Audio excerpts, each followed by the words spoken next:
Welcome back to another episode of Broke Up, Not Broken. I'm your host, Jamie Lima, and founder of Allegiant Divorce Solutions, where we help people prepare for, navigate, and recover financially from divorce. This podcast is your one-stop shop for mastering your life and your finances throughout the entire divorce process. In today's episode, we're joined by Jeff Kolez, founder of Divorce Daddy and a dedicated advocate for turning personal trials into transformative victories.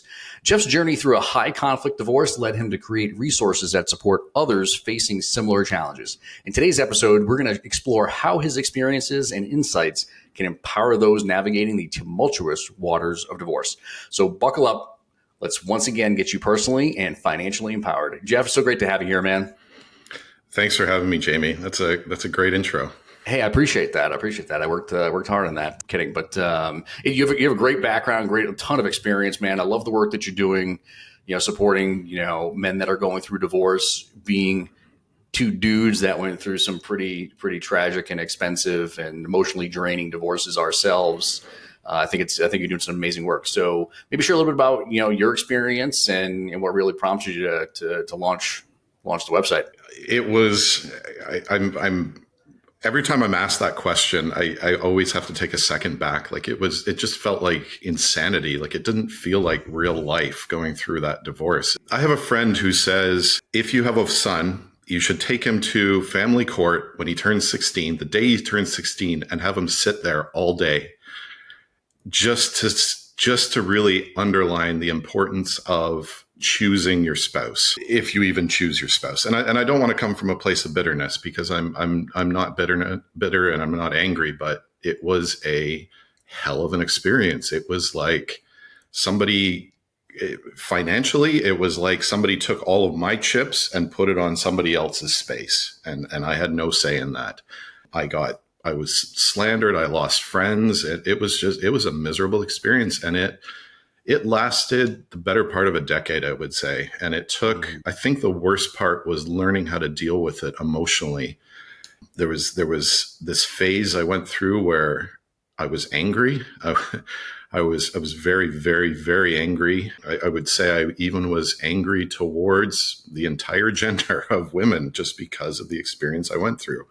And that was a period that lasted, a while. And then I went through, and then the court chews you up, spits you out, and you're kind of just sitting there bewildered, like, what just happened to me? And then you start to rebuild, and you almost like hold on to things tighter because you're afraid of losing them. But that doesn't work either. And eventually I learned to, and emotionally, I'll talk about that for a second.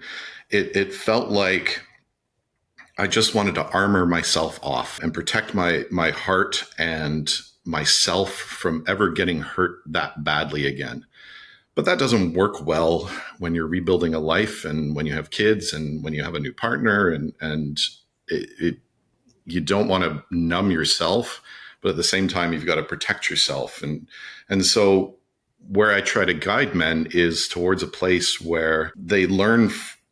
I think my problem is I didn't know why I ended up in that place and how I ended up in that place. So I try to guide men to understand why they went through that to begin with and how not to let it happen again. There's a lot to unpack there.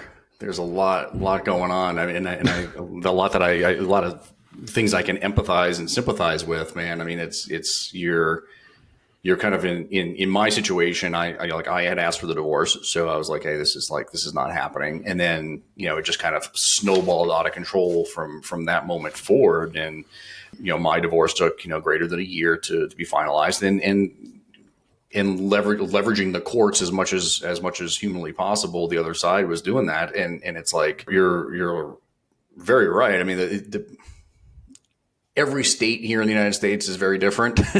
Some states are a little more lenient. Some states are easier to deal with because we work in all 50 states, and I'm here in California, and it's kind of middle of the road. It's really dependent on like who you're going to get as far as the judge goes, whether they're going to allow things to continue to happen, or they're going to put a stop to them and try to get you through this without having to be just dragged through the mud. But for the most part, I think you're absolutely right, man. These courts are just And maybe just because they're so antiquated and they can't get out of their own way and they're all backed up, and it's just like you're just a number on a docket somewhere, and you can really be, like you said, chewed up and spit out by these courts. It didn't seem like I don't want to get too into the court stuff. I don't know much about the legal side of it. But from my point of view, it didn't seem like anybody was interested in digging in and looking at what was going on under the surface. Now, I don't know if that's a matter of not having enough time, or more just you guys go figure it out, or what that was. But all of the points I tried to bring up, they were kind of brushed aside. And my ex at one point took my kids away until I signed an agreement saying that I would pay her more money. And that was never taken seriously. Like to me, that seems like egregious, and that nobody cared to look at that was shocking. That is pretty shocking, but you made it through, right? And now, and now you're on the other side of this, and kudos to you, man, for just being there and just reflecting on all this and trying to be a much better person on the other side, which is what this show is all about. What we try to help people do, in the work that we do, and at least on the financial side, we try to help people not only while they're going through the divorce, right, but also on the tail end when the dust is settled, and try to help them rebuild their lives. So maybe let's talk a little bit about that for a moment, if we can. The divorce is finalized. It's now behind you, and it's like day one of your newfound single life, so to speak. Like, walk us through that. Like, what were some of the practical things that you did that were able to get because it sounds like you kind of got hosed on the financial side like I did. So what were some of the things that you did to, I guess, pick yourself up and brush yourself off and start thinking about moving forward? I don't know that the divorce, I think, took 6-7 years. So there wasn't like this grand moment of, it's here's your new single life. It was like this long, painful letting go. Even after probably 2 years, it was pretty contentious. And I think the defining moment for me was just looking at my kids and being like, is this the life? Is this the childhood I want them to lead? Like, is this what I want them to remember? Me being angry and always fighting something. So yeah, we didn't have a lot to even fight about. So I didn't quite understand. I understand now, but I didn't quite understand what the fight was about. But at first I got an apartment, and we owned a house, but I had to get an apartment and start over again. And I remember going to IKEA and having to pick up like the basics, like the very crappy bed and somewhere for my kids to sleep and a couch. And I spent about a year in that apartment. And then I remember feeling really depressed and really heavy. So I went traveling for about 6 months, did something for myself. It had been probably 2-3 years of hell by that point. And I needed something to look forward to. So I know that sounds irresponsible from a certain point of view, but I needed something for myself. I had to put myself first. And one of the things I talk about is put your own oxygen mask on first. You can't be a good father if you are in a place of hell. So I went to Australia for a little bit, and that was about as far away from my ex as I could get without starting to come back. But I did something for myself. I went diving. I love that. I went to some island that didn't have electricity and spent a week there and just had little adventures that gave me something to live for again. So I came back and I decided to build a life. So I made a vow that this was not going to be the thing that beat me. I still had some life to give, or I still had some life to live, and there was still some fight in me. So I was in tech, so I was making a decent salary. I ended up working at one point 3 jobs just to pay for a house, pay for lawyers' fees, and the support I owed and all the other bills and rebuilding and basically buying a new life. And it was like this moment it was these little moments of focus on what I had control over and just do that. Ended up buying a house after a few years, eventually got the kids half the time, and we just built a life moment by moment. It was no like grand turning point. It was just built moment by moment. 6 years of a divorce, man. That is one of the longer ones. And I've been doing this work for a while now, and we have a couple cases that are dragging on. But I think 6, almost 7 years is probably the longest that I've heard. 2 rounds in court. What's that? 2 rounds in court. Yeah. Like we went to court once and then went to court again. It's crazy. It's absolutely crazy. So thank you for sharing that story. It's pretty incredible and pretty powerful, because when you're in the throes of the divorce and you're going through it, and there's this, the tornado of things is just circling around you, right? Like you've got the kids, you've got your job, you're trying to be a good person and try to be a good employee, and you're doing all these things.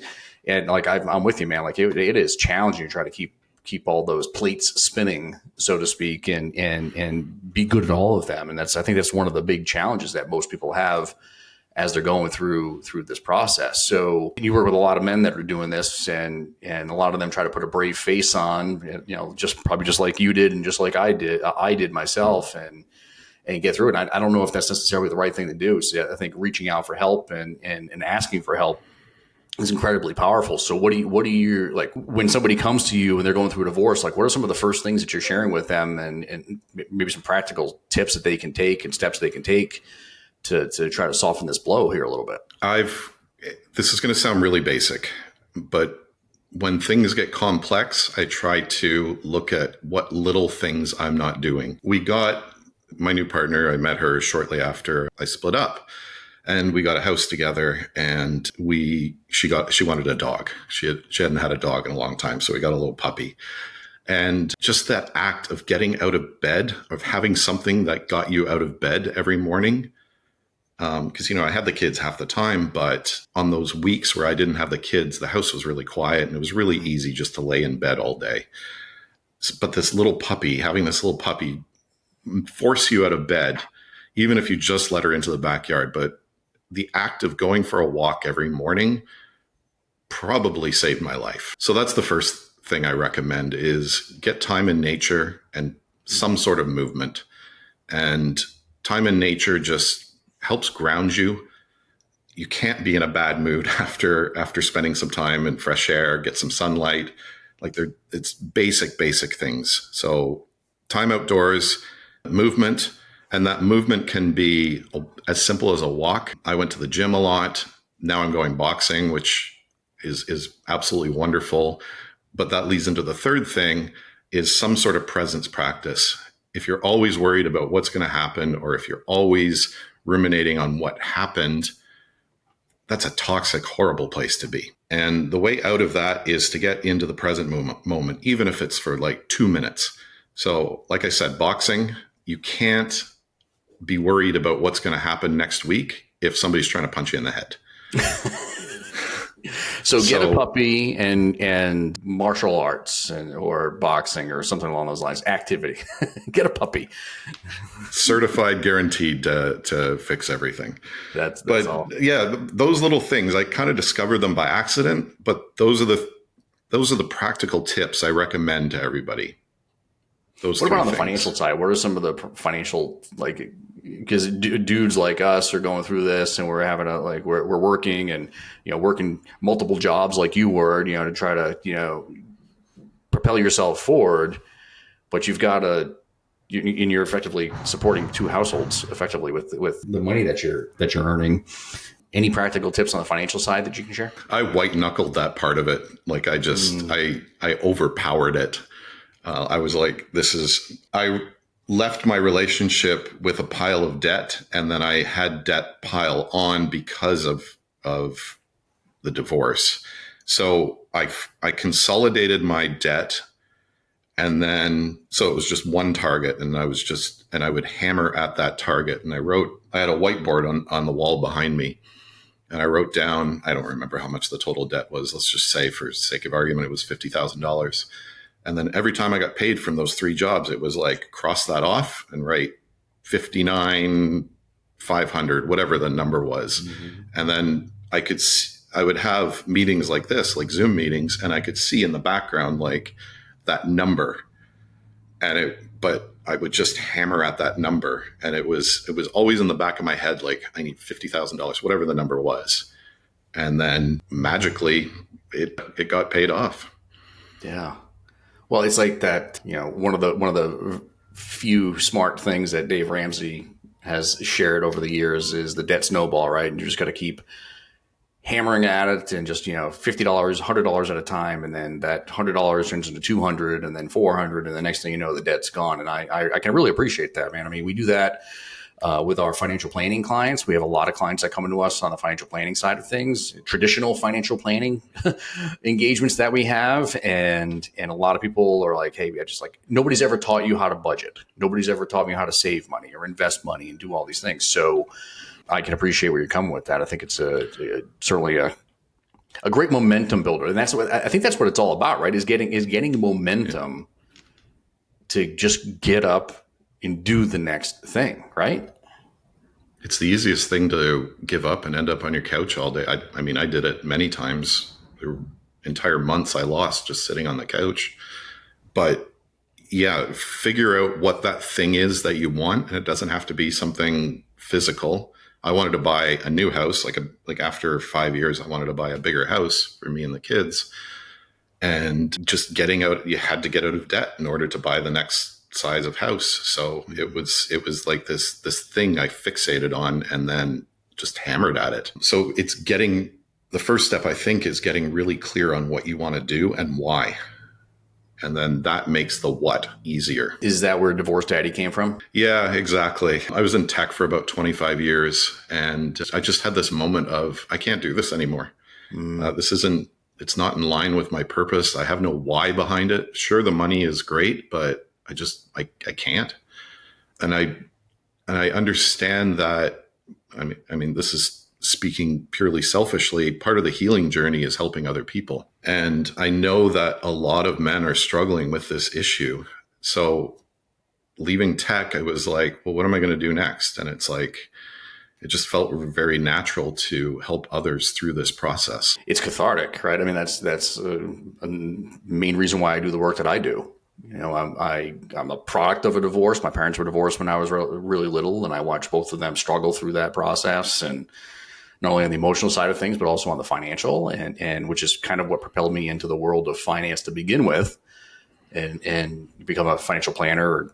When I was 25 or 26, whatever it was, when I first got my first gig doing that, and then now here we are. Trying to help people through the financial aspects of divorce and make sure they don't have to lose their shirt through the whole process. I think there's something very cathartic and you're absolutely, the word healing is a perfect word to use because it really is like when you're selflessly supporting other people through that are going down the same similar path that you've been down. There's some power in that, I think. And it's noble work. So what does, working with you at Divorce Daddy look like? What are some of the things that you're helping people through and talking about and resources you're sharing with dudes? It's number one, figuring out who you are again. Mm-hmm. When you go through divorce, it's like your identity gets stripped away from you almost. You're no longer like that 24/7 dad. Like you might be a weekend dad. You might be every other Thursday dad. So who is that? And you might have followed the instructions on the box, but you ended up with something that fell apart. So how do you trust those instructions again? And do you even want to follow those instructions? It's like IKEA furniture. Exactly. Who the hell knows? Nobody knows how to put it together because the pictures are terrible and the stuff falls apart in 6 months. It's like IKEA furniture. I'm only kidding. That's a good analogy. So it's figuring out who you are. And I imagine as you go through, well, for most men, I imagine that you change as you go through that battle. You aren't who you were 6 months ago or a year ago or 5 years ago. So who are you and why are you rebuilding? So answering those sort of questions. And once you do that, you start rebuilding. And what's going to happen is emotions are going to come up. And that's a lot of this work, is getting rid of those emotions, or balancing those emotions so that you're not acting from that place. I'll tell a quick story. So my ex had an affair. And so every time I saw her on her phone, it was like I would get angry because I knew she was texting somebody. Then I got a new partner and she was on her phone. And then subconsciously, I connected those two things. So I started to get angry at my new partner. She was not doing anything. She wasn't doing anything. But I had that subconscious connection between those two things. So it's it's finding those little patterns and letting go of them, because you're living a new life. You're responding to the same stimulus, but it's a different scenario. Yeah. I I could see how you would be like, as soon as your new partner picked up that phone, you're like, what's going on, man? That would be tough to shake. Yeah. That would be tough. And it's not a good place to be. Like, you're distrusting somebody. That's not an open-hearted relationship. No, not at all. Can we talk a little bit about the support that men need going through divorce? And I'll share with you why I want to talk about this just quickly here. Is one of the things that I noticed about myself as I was going through my own divorce is I've heard somebody say, one of our past podcast guests used the term John Wayne syndrome. And I think a lot of men have it. And I had it going through my own divorce, especially early on, where I was like, listen, like, I have my attorney, I'm the financial guy. What else is there? I'm going to be able to make my way through this. No big deal. And then I realized, what I ultimately did was I pushed people away, right? Like, I pushed some family members away, and it was kind of like, you know what? I've got this. I got it handled. You don't need to worry about it. And ultimately that was the wrong move. So can you talk a little bit more about, like, because I'm an advocate for getting help and reaching out to, like, creating team you is the term I use all the time. Like, you have your attorneys, you have your financial people, you have your coaches, you have your therapist, whoever you need, your religious support system, whatever it is, to surround yourselves, because you're going to need all those people at some point to get through this, especially if it's a challenging divorce like ours was. So can you talk a little bit about that? Because I'm venturing to guess that you meet with a lot of men that are maybe like finally just reaching out, and they should have done it a long time ago, right? Like, it's okay to reach out for help. And I want you to share about, like, your perspective on this. I think you're right. It's John Wayne syndrome. And I think we see it as, men specifically see it as a weakness to ask for help. And if you don't know how to fix a car, you're not going to try to do it on your own. You're going to go to a mechanic. So I understand it. It seems like divorce is just the act of going through the court system, but it's not. Mm-hmm. It's something much, much bigger. How did you get to the place where you're going through the divorce? So what I'm trying to show here is you need to scale your help in a way such that you're looking at more things than just the divorce. The divorce didn't start the day you left. It's probably been there since childhood. I know mine was. Like, the patterns I had been around since childhood. So it's much, much bigger than you think it is. There's no shame in asking for help. Mm-hmm. The purpose of a coach is to point out your blind spots. A coach will guide you, and I'm sure that's what you do in your financial advisory, is pointing out where those blind spots are. Like, you're overspending in terms of going to restaurants. They might not even see that, right? So where I'm coaching is coming from that emotional side. A divorce is a very emotional battle. And emotions come from yourself, not from the other person. So it's a coach is a mirror, and the coach points out where those things are that you don't see. So yes, number one, it's bigger than you think. Number two, you need that mirror so that you can see yourself fully. And then I would say having some sort of brotherhood, that word gets overused, but some group of friends that you can go out with, maybe have a few beers, although not too many, but have that camaraderie. And that group should call you out on your own shit, where you're maybe not being the best version of yourself that you are. Don't just think of the divorce as this big. I think that's the mistake most men make. And if it's this big, yeah, I can handle that. But it's much, much bigger than that. It's been going on since childhood, probably. You gotta get to that root cause, right? And figure out what the root cause is of it getting to where it is now. If you don't get to that root cause, you're likely going to repeat the same pattern. Mm-hmm. So if 50% of first marriages fail, 60% of second marriages fail, and 70% of third marriages fail. So that tells me, that indicates that people aren't doing that root cause work. No. That's like a whole other show. We could go do a deep dive on root cause coaching, because something I used to do with financial advisors at a company I used to work with is coaching people and coaching advisors and understanding, root cause of why they do things the way they do and so on. So it's pretty cool, man. I would say that let's call this the carte blanche segment of our call here today, our chat here today.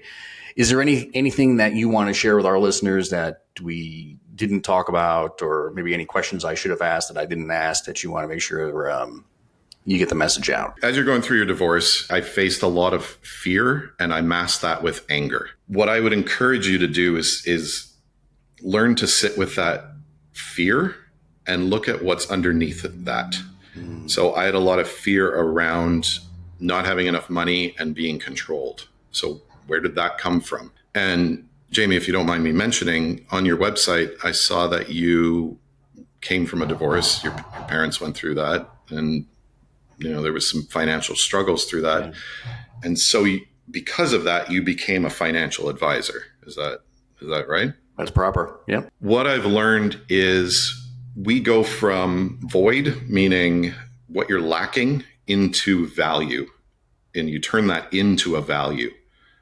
So that's the journey I see in you, is you went from your family struggling with money to a place where you are advising people how to keep their money. So if you look at those emotions and underneath them and learn to I come from a tech background, so I think of it as debugging. So if you learn to debug those emotions, you can almost track that void to value. So yeah, there's fear, but what's underneath that fear and why is it there? What are you really scared of? And how can you turn that fear into a strength? That's tough to do.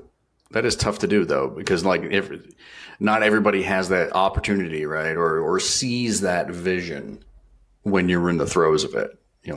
I had no idea I was going to be a financial planner when I was 7 or 8, right? My brain hadn't even fully developed at that point, right? But you've said, a couple times on the show, is you've kind of carry all of these experiences with you, and they become part of you and your DNA.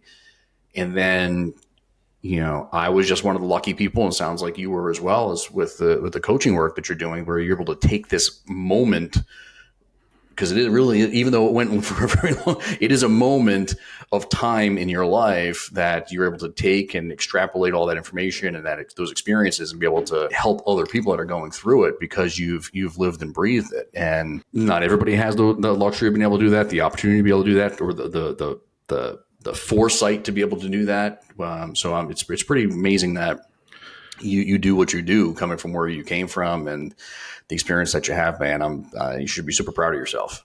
But I wouldn't call that luck. It's determination, and anybody can have that.